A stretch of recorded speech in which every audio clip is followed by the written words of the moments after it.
Coaching in Session, your exclusive destination for unparalleled personal and professional growth. With your host, Michael Rearden. Whether you choose to live within limits or break free, your mindset journey begins here. Welcome, Nella Dwyer, to Coaching in Session. How are you doing today? I'm good, thanks. Thanks for having me, Michael. Appreciate it.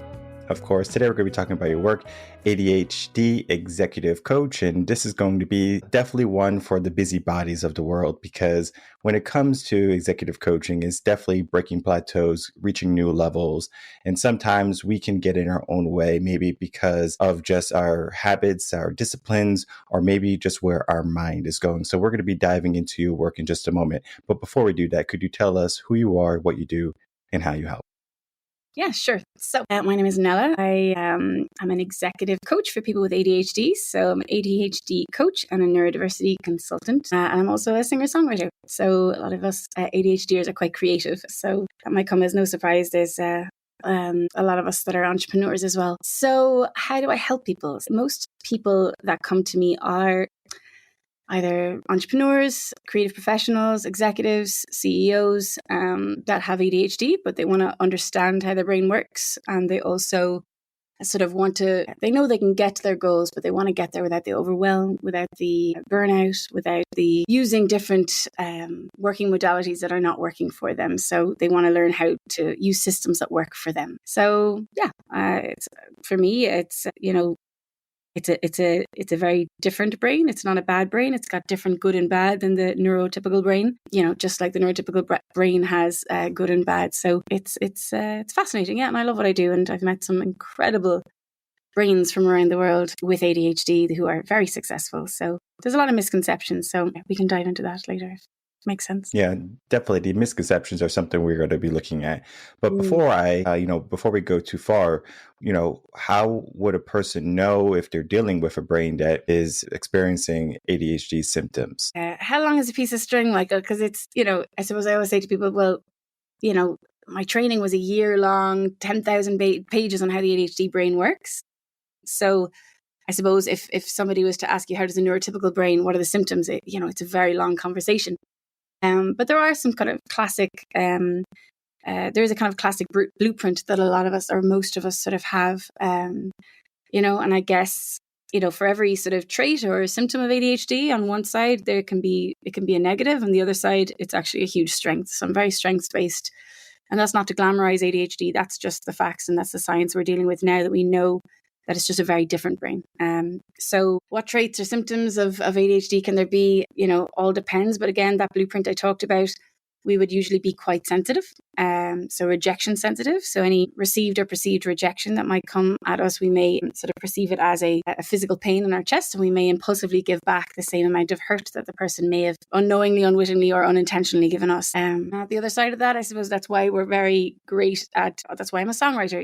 If I wasn't so sensitive, which, yes, that's caused me a lot of pain in my life. But at the same time, just like I said, with the kind of strengths with every trait or symptom that presents with, sensitivity to being very empathic. I'm a songwriter. I wouldn't be able to write songs if I wasn't so sensitive, right? So I wouldn't give it back. So a lot of people I work with would be very empathic, would be kind of emotional sponges, pick up other people's energy. Very strong intuition, but we need people like that, too. Yeah, so we would be quite sensory. So our sensory environment is very important to us. Being creative.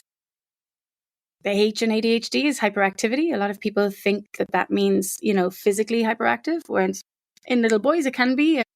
It can look like that, but the hyperactivity is really of the brain. So we get lots of thoughts at the exact same time. So we're great idea generators. That's why a lot of entrepreneurs, if you're 600% more likely to be an entrepreneur if you have ADHD, because we are natural born idea generators. Now that could be very overwhelming at the same time. Again, like the other side of the scale I mentioned about the strengths and the symptoms and traits, there's a negative and positive for everyone, just like a neurotypical brain.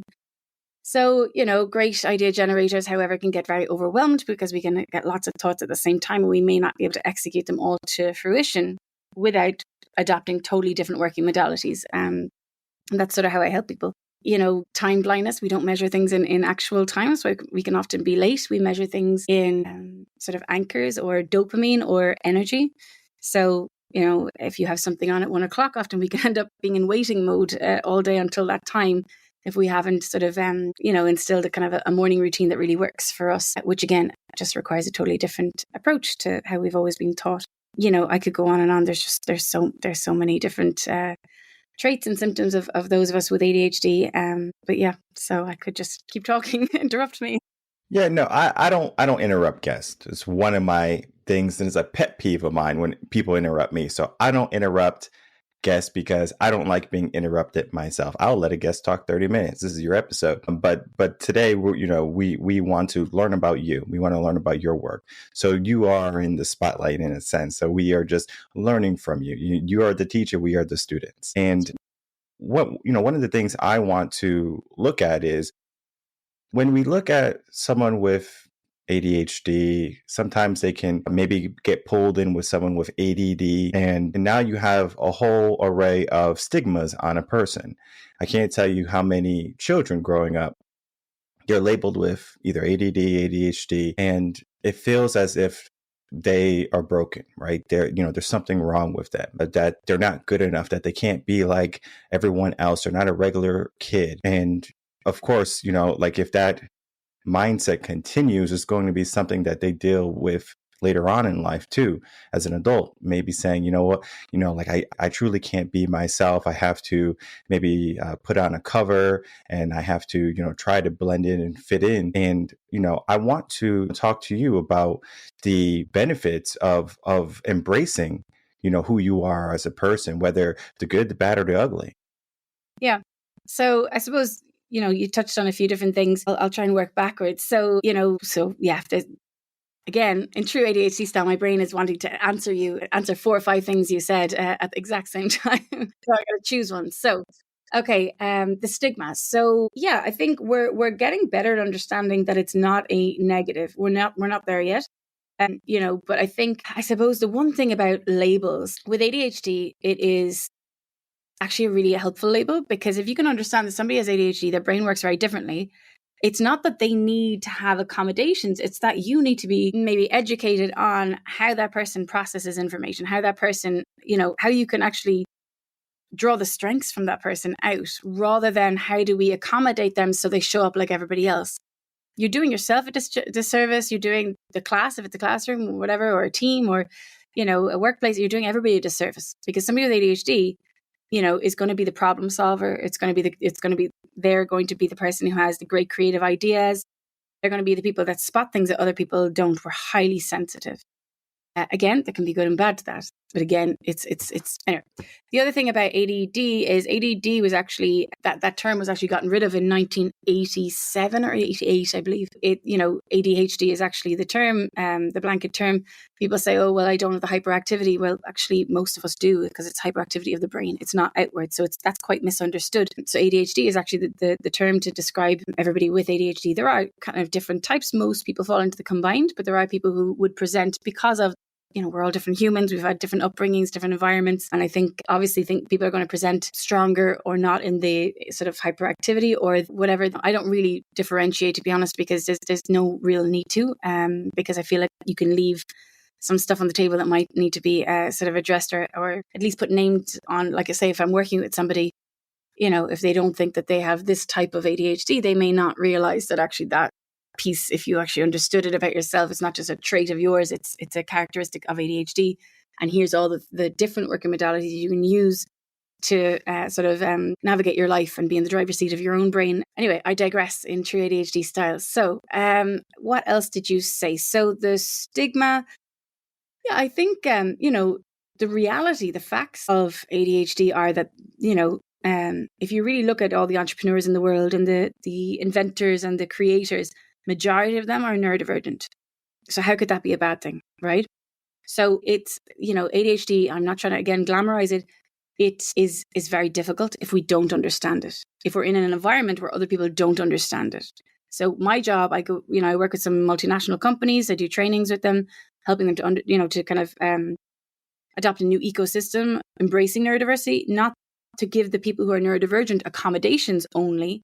It's actually to educate everybody on what it really is. So I did a talk last week I'm in Ireland right now. I live between Ireland and Los Angeles. And I did a talk in Belfast in Northern Ireland last week. And I was talking to 150 people who are all entrepreneurs, women in business. Actually, it was a female event. And I was trying to, come up with it. It was a 20-minute talk. And I was trying to see how I could best serve them.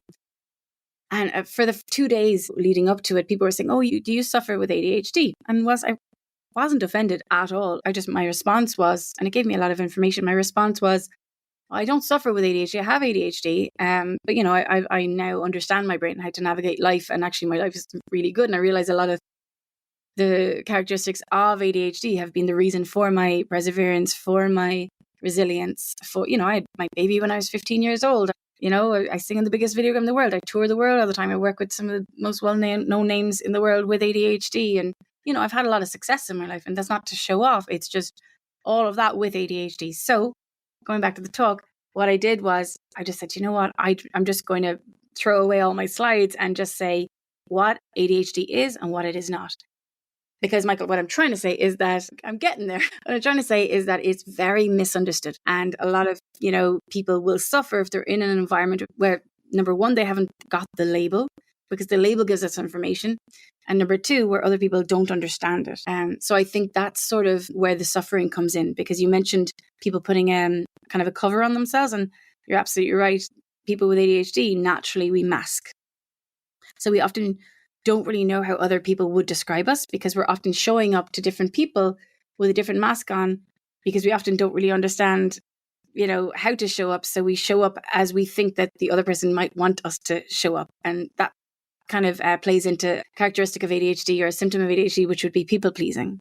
But we can use that to our advantage too, because, if you are not going for a walk every day, but you've told Mary that you're going to meet her at 11 o'clock every morning for the walk, now you've got body doubling, accountability, and your people pleasing is working for you, right? So you've set up a system. So that's just a micro system kind of example of how when you understand how your brain works, you've got goals, but it just, again, requires a totally different approach.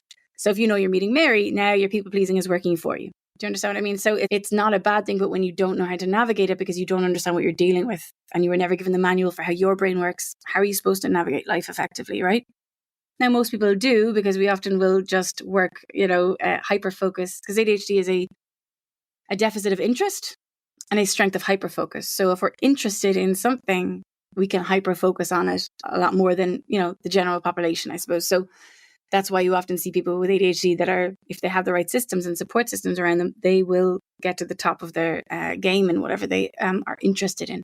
However, the parts they're not interested in, that's what they need to delegate. That's what they need to delete or delegate, So again, I could just talk for hours on it. But so it is a deficit of interest. So if we, with ADHD, we usually do have the intention to get something done, but if we don't have the interest piece, then it's very difficult to have the attention to get the ignition to actually start and execute something that we're not interested in.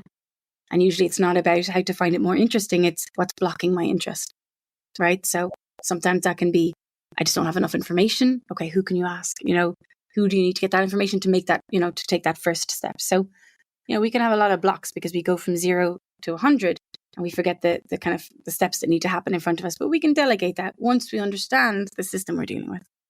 Mm-hmm. Yeah, I liked one of the parts you said about how you identify where a person is strong, where a teacher should know from their training and education and just an extreme awareness into their classroom and into the students, how this child learns. Are they an auditory learner? Are they visual? Are they kinesthetic? Are they hands-on? And we need to figure out what type of learner they are so we can be effective educators. But when it comes to, a person just kind of being thrown in environments where people are not looking at them and then looking at their, where they're strong and where they're weak, I mean, there's a possibility that they can be put in situations where they're not showing off their full strengths. And if you are in an environment long enough where you're not being promoted in a sense for, hey, this is what you're really good at. Like, you should do this. Like, you're speaking, you're singing, you're really good at it. So you should do it. And that's more beneficial to the mind, because it's like that is who I am. Now we're creating our identity rather than the negative side of, oh, I'm not good at this. Like everyone else is good at this. It's like test taking. You might get F's on tests. I'm not good at taking tests, but if we have to have an intellectual conversation, I could probably hold my own. It's not going to be a problem. And so everyone is going to be operating in different mind. And, in a society in general, we are very quick to put everyone in a cookie cutter type of program.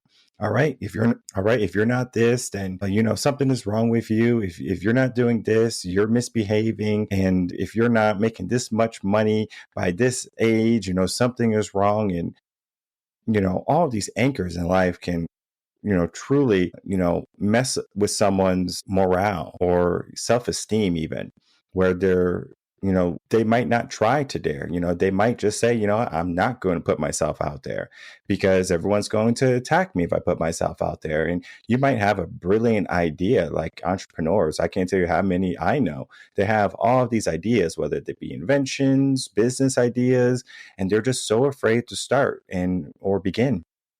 And so, one of the things I would love or maybe like for this conversation to start to lead to is, how do you help these entrepreneurs? How do you help these executive, people, whether it be mindsets or figures in their own right, maybe CEOs or COOs or wherever they are currently, expand their mind, expand their reach, and to go after their dreams and stop holding back?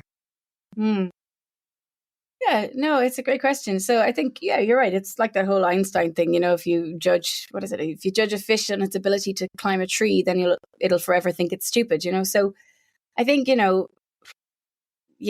from the classroom to being an adult, I suppose from a child perspective, and I work with adults, but I mean, I have a child, well, she's 22 now. She's a grown up child with ADHD. Driving to university. So, but, I suppose again, I'm trying to answer you about 4 things at the same time. So I'll tell you the first thought I had when you were talking. And that was that, ADHDers hate rules. Okay. So this applies to children, adults, we hate rules. However, if we were asked to come up with the rules with somebody, or for our ideas of what the rules or the systems should be, usually our brains are very good at that. So now we feel part of it. So basically, if somebody with ADHD is told to do something, like if I told my clients, oh, do this, do this, do this, they wouldn't do it. I never do that. They wouldn't do it, right? I wouldn't do it. We hate rules because usually our brain has come up with a far more effective way to do that thing. But if you come up with the rules together, or if it was a child, ask the child to come up with the rules with you, or if it's in a team, ask your team, or what way do you want this to be? Then ADHDers will be the biggest kind of promoter of the rules, right? So we're very loyal, but, if we think that there's a better way to do something, we're not going to listen to, because authenticity is also very important to us. So I suppose when you're asking me then about, so how do I work with people and how do I get them to kind of execute their goals?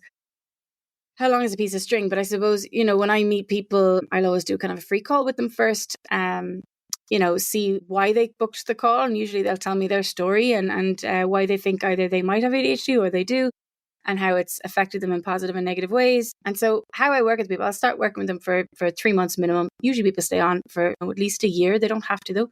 And I'll basically build what I call a personal operationals manual for how they actually work. So that includes sort of, looking backwards, because you mentioned another thing I want to mention. So you mentioned that you often may not feel that you've confidence. If you've been hearing a lot of negative stuff, you may not have confidence to kind of think that you can, execute your goals and do whatever you want.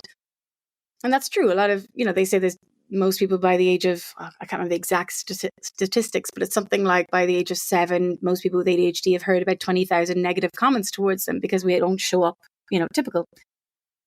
And I suppose, my job when I'm working with people is usually people with ADHD, if they've went sort of undiagnosed or I don't want to say treated, but, they've went without fully understanding their brain or working with somebody to educate them on the ways it actually works for their brain, then usually their confidence in themselves and their trust in themselves, just like mine was before I got diagnosed 9 years ago maybe at this point. And I worked with an ADHD coach. It changed my life. And I was like, okay, I'd only ever done my music and I was doing really well at that. And I said, okay, I can't gatekeep this. I have to tell the world about this because this has changed my life very quickly. And that's why I trained to be an ADHD coach. So, I'll get back to how I work with people. So my job is to kind of get people to learn who they actually are, because most people with ADHD, we're masking all our lives and we don't really know how we've gotten to the points we've gotten to because we're constantly chasing dopamine. So we're constantly chasing that next thing. And what that means is we're not looking back at what actually contributed to all the successes we've already had in our life. What strengths innately have contributed to that?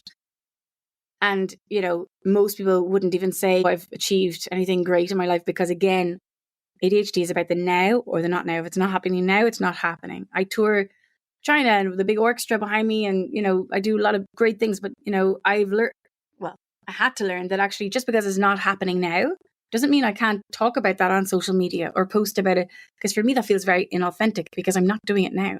So it's not really happening. Whereas, no, that's part of my journey. That's part of my story. It actually factually happened. That's part of my story, and so most people with ADHD, I've never met somebody with ADHD that doesn't have a myriad of incredible successes in their past, whether they see them as successes or not. I was coaching one woman for about a year and a half until she told me, we were talking about getting a system set up so that she'd have her, consistent gym routines. She's like, yeah, I did win something in the Olympics, actually. I was like, what? It's mad. But that's my experience with everybody I work with, because we don't care about the past stuff because it's not happening now, right? So when I work with people, I really look at, okay, what are all the strengths, the unique strengths that contributed to all those successes that they had, and how can we use them to apply them to what they want to achieve? That's one part of it. Another part is just, hearing how their day, how their week went, how was the week? Tell me a highlight of the week. What do you want to focus on in this session? And once they start to verbally process, ADHDers, we need to verbally process to get what's in our head out so that we hear it back and we can actually process it. It's really important for us. So, once they verbally process, it gives me a lot of information about what's going on, and I can notice, just like any coach, I suppose, I'm noticing what they're talking about. And then through the process of me coaching them on what happened that week or what their goal is or how they navigate it, I'm like, oh, well, that's called this, and that's an ADHD a trait called whatever. There's so many object permanence or time blindness or whatever. And here's things that actually really work for that. And I'll tell them about something, and then, they'll go, wow, that's not. I always thought I was just broken, like the word you used, or that was just a negative flaw I had. And it's like, no, that's called this, and this is why it happens. So number one, they're getting validation for their experience. They're like, wow, okay, I'm not broken. That makes a lot of sense. And I'm like, yeah, and let me tell you a bit more about it. And also, this is a way that really works. This approach really works for this specific, situation. There's a very, very different, again, operating system. And I've worked with people for 2 years and we still don't get through everything that, I told you earlier, my manual for my training was 10,000 pages and we trained for 8 hours a week for a year. I'm still learning, there's still a lot of research. There's so much in the ADHD brain that we, there's sort of not anything that somebody can come to me with that I can't go, well, that's called this and this is what we can try. When people learn that, actually life can be a lot easier and there's nothing wrong with you, and it just makes somebody's confidence in themselves grow so much, their trust in themselves, even a little thing like somebody being really frustrated, that they keep losing stuff, or, honestly, that's not really, it's usually much bigger stuff than that we work with. But, I had a client and, had a lot of problems with his wife, and now they've saved their marriage, and it's great because now he understands his brain. He can explain it to her what's happening, and then they, apply, again, different systems. So he kept forgetting things. And when I explained to him, the reason that you're forgetting, for example, your keys when you get in or when you're leaving the house, or you getting into the house and then you've left your keys and you're looking for it when you're leaving the house, is because, again, ADHDers are constantly chasing dopamine. So if you can imagine a neurotypical brain, these dopamine receptors take dopamine away at an even pace like this. And an ADHD brain, these dopamine robbers take it away much faster. So we want to stimulate the brain to slow them down. Very, very, simplistic way of explaining it. But dopamine is also the neurotransmitter that is responsible for creating memory. Okay. So how do we get dopamine? From interest or shock, good or bad. The ADHD brain does not differentiate. So somebody's coming in the door and they leave their keys down and they were not interested where they put the keys and their brain was somewhere else. then there was actually no dopamine available to them at that time. Therefore, no memory was created. So therefore, no memory was stored. So the memory they're looking for doesn't exist, right? So when you can kind of explain how, that's the reason why, it's not just because you're stupid or you're not listening to your wife or you don't care or whatever it might be. That's why. But these are the things that we can do, actually. These are an option of things. Which one makes sense? Which one do you think you could try? Etc. So there's, that's a very small example, but yeah. So I suppose I build kind of a personal operationals manual with them through their sort of weekly life experience, on how their brain works, what their values are from an ADHD perspective, what their core needs are. We often don't know what our actual needs are from day to day. There's a whole different Maslow's hierarchy of needs for people with ADHD, starting at your environment, etc. Sleep, very important. And your strengths, your character strengths. And that gives a person a lot of information about themselves. So therefore, their confidence in themselves goes way up. Their understanding of themselves, their understanding why certain relationships or scenarios are not suiting them, because actually it's just the values don't align. There's nothing wrong with that person or you. It's just the values don't align, and that's okay. And boundaries. Boundaries is a huge one. Most of us with ADHD have no built-in boundaries.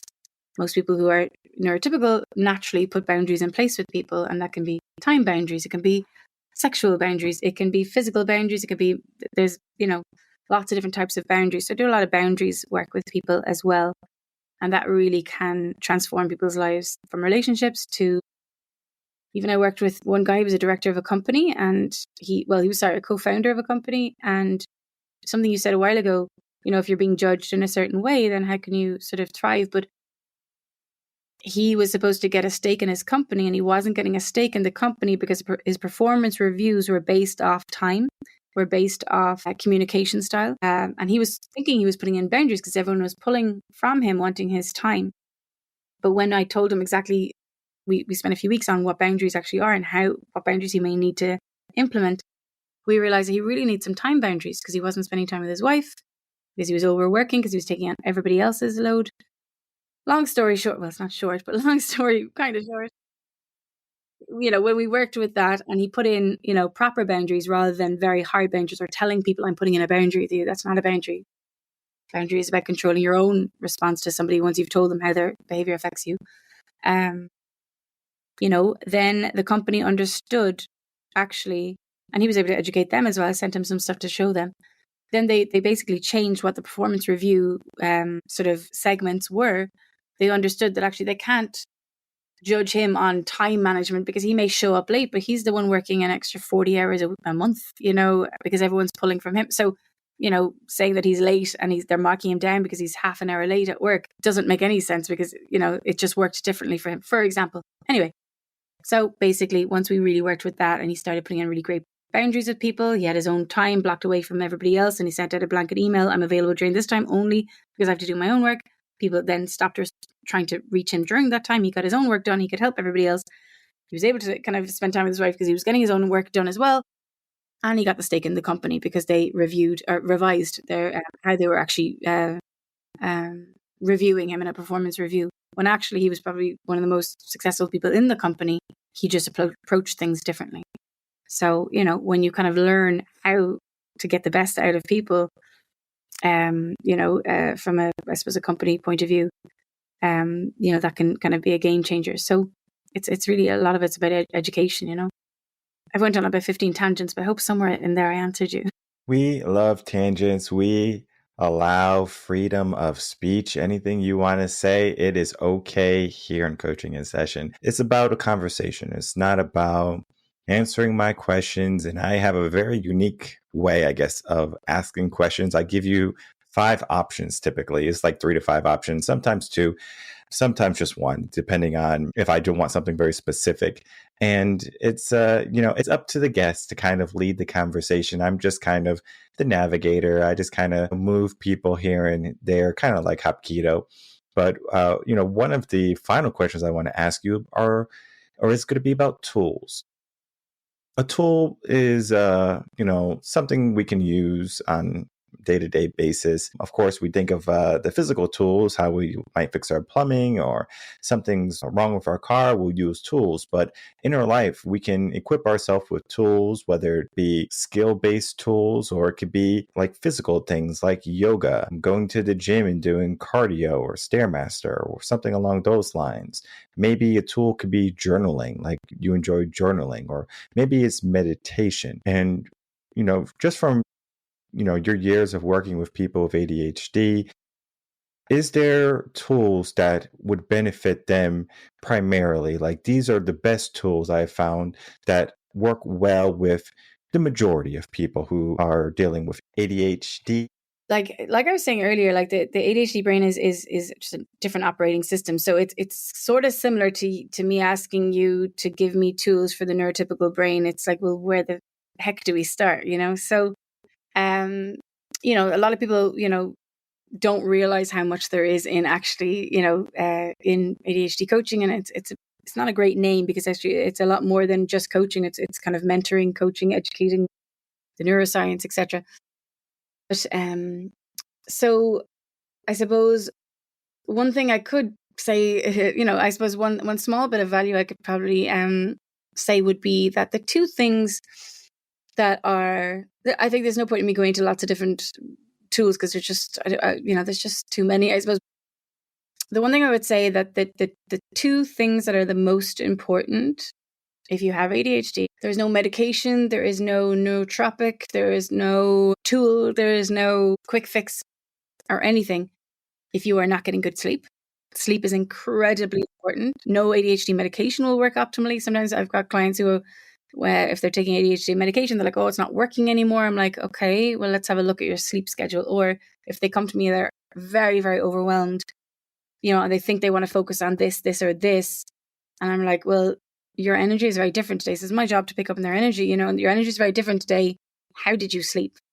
And often it's about, like, I actually don't think I've ever had a client that one session wasn't focused on their sleep hygiene, because it's incredibly important. The ADHD brain needs sleep. So that's one thing. I mean, there's so much more I could talk about that, and your sleep hygiene and your kind of things that really work for ADHDers, brain dumping before bed to get all those thoughts out of your head so your brain isn't trying to use to hold on to all the different things to remember because of executive functioning and memory, short-term memory issues. But that's a whole, it's a long, long conversation. But I suppose sleep is incredibly important. And the other thing is exercise. So if somebody with ADHD has stuff that they're not interested in, then, number one, exercise is incredibly important for ADHDers as well, lifting weights, ideally. And so for 2 hours after exercise, the ADHD brain is working as if it's on ADHD stimulants. So what that means is that the dopamine is really available to you, for want of a better words. So if you've got some body of work that you're not interested in, schedule it. Well, number one, schedule exercise. Number two, schedule it in the 2 hours after exercise, because it's going to be a lot easier for your executive functioning is going to be working a lot better, So I think they might sound small, but they are two incredibly important things foundationally, I suppose, with ADHD that need to be really prioritized.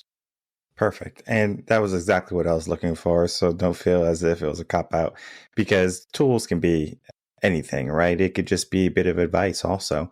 Like, this is what I find works really well. And I love sleep. I have 2 kids and they're very young. And if I can get a nap, I would definitely take it. They don't want to take naps. I don't know why. But, I remember being a kid and I was like, naps are for babies. And now, I prioritize my sleep because it's so powerful. Yeah. It's so powerful because when our brain is like on it, and it's like, hey, I'm well rested, you can do so much more. And if you're just tired, it takes me 2 to 3 times longer just to do something, because it's like, wait, did I do it right? And I have to look at it again. Versus if I have a fresh mind and I'm coming in, I get the work done flat. So like, there's so many books on, how you can leverage your schedule, like when is the best time for you to operate. Some people it's the morning.